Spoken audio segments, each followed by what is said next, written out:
Al Jazeera کی معروف الجزائری صحافی خدیجہ بن قنا لکھتی ہیں، میں ایک مرتبہ امریکہ کے سفر پر تھی۔ اس دوران کچھ خریداری کے لیے ایک بڑے اسٹور میں گئی۔ اپنی باری کا انتظار کر رہی تھی کہ اتنے میں ایک باحجاب مسلمان خاتون نمودار ہوئیں۔ وہ بڑی مشکل سے ایک بھاری ڈبہ گھسیٹ کر لا رہی تھیں، جو غالباً گھاس کاٹنے والی مشین کا تھا۔ تھکن ان کے چہرے سے جھلک رہی تھی۔ وہ سیدھی کاؤنٹر پر موجود کیشیئر کے پاس پہنچی اور مؤدبانہ لہجے میں بولی، محترمہ، میں نے یہ مشین کل آپ ہی کی دکان سے $500 میں دیگر سامان کے ساتھ خریدی تھی۔ کیشیئر، جو مصروفیت میں الجھی ہوئی تھی، بے ساختہ بولی، تو کیا آپ اسے واپس کرنا چاہتی ہیں؟ مسلمان خاتون نے نرمی سے جواب دیا، جی نہیں، میں اس کی قیمت ادا کرنا چاہتی ہوں۔ کیشیئر حیرت سے چونکی، کیا؟ میں سمجھی نہیں۔ آپ کہہ رہی ہیں کہ آپ نے یہ کل خریدی ہے؟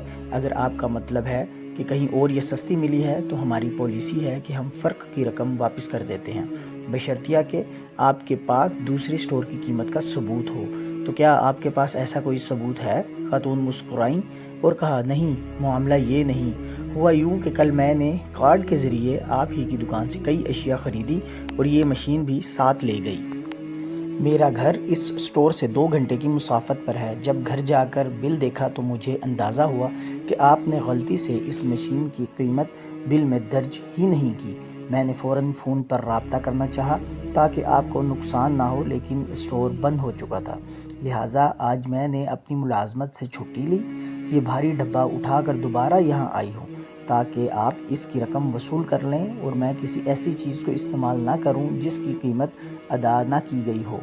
یہ سنتے ہی کیشیئر یکدم کھڑی ہو گئی۔ اس کی آنکھیں نم ہو گئیں اور وہ خاتون کو بار بار گلے لگا کر بوسے دینے لگی۔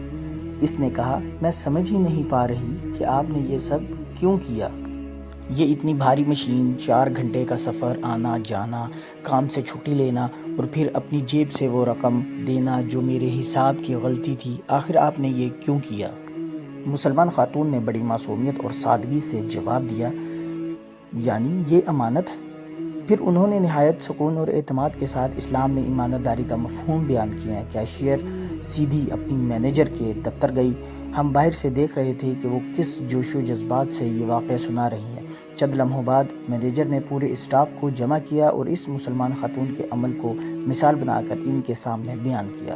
خاتون سر جھکائے کھڑی تھی، گویا سمجھ رہی ہوں کہ انہوں نے کوئی غیر معمولی کام نہیں کیا بلکہ صرف وہی ادا کیا جو دین نے انہیں سکھایا۔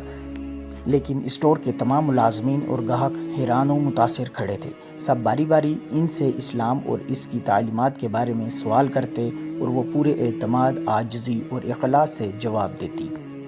آخر میں مینیجر نے سختی سے اصرار کیا کہ یہ مشین اسٹور کے تمام ملازمین کی طرف سے بطور تحفہ انہیں پیش کی جائے، لیکن اس باکردار خاتون نے مؤدبانہ انداز میں انکار کر دیا اور کہا، میں یہ اس کا اجر و ثواب صرف اللہ سے چاہتی ہوں، اس دنیاوی تحفے کے لیے نہیں۔ مجھے ڈر ہے کہ یہ مشین میرے اس اجر کو کم نہ کر دے جو میرے رب کے ہاں کہیں زیادہ قیمتی ہے۔ یہ جواب سن کر ان سب کے دلوں میں ان کی عزت اور بڑھ گئی اور خاتون خاموشی سے واپس روانہ ہو گئیں، لیکن اسٹور میں موجود ہر شخص، چاہے ملازم ہو یا خریدار، ان کے کردار سے اس قدر متاثر تھا کہ ان کا چرچا دیر تک جاری رہا۔ خدیجہ بن قنا کہتی ہیں، اس لمحے میرا دل فخر سے بھر گیا کہ یہ ہے ہمارا دین، یہ ہے اسلام، اور الحمدللہ کہ ہم اسلام کی نعمت سے بہرہ مند ہیں۔ مزید ایسی اسلامک ویڈیوز کے لیے ٹرو قرآن پاتھ کو فالو کریں۔ جزاک اللہ۔